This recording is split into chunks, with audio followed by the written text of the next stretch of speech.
Pravoslavný kostel svaté Anny v Plzni prochází rekonstrukcí. Jeho provoz se nezastavil. Přijít do něj může každý, i když uvnitř pracují malíři.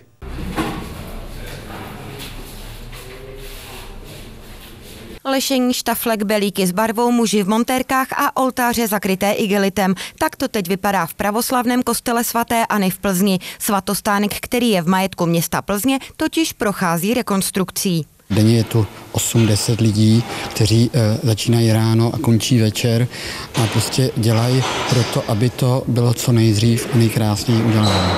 Nová výmalba, restaurování oltářů, fixace fresek v klenbě. Všechny práce se dějí za provozu. Do kostela může přijít kdokoliv. Práce ho neuzavřely. Kostel je stále otevřený a stále fungující.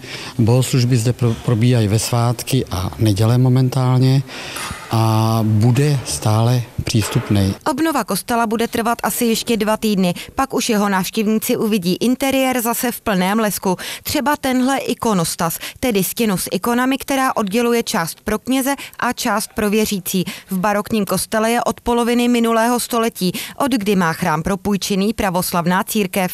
Zde nám krásný ikonostas, který je prostej a v tom 52. roce, když ho sem zabudovali, tak to byl to dar pro tento chrám a se souhlasem magistrátu a se souhlasem vlastníka kostela tento ikonostas je už součástí tohoto chrámu. Kostel svaté Anny patří k těm nejméně nápadným v Plzni. Lidé kolem něj často projdou a ani si nevšimnou, že můžou vstoupit dovnitř. To by farář rád změnil. Každý, kdo přijde, ať vy nebo kdokoliv jiný, se bude cítit v tomto chrámě příjemně. Tereza Majksnerová, televize ZAK.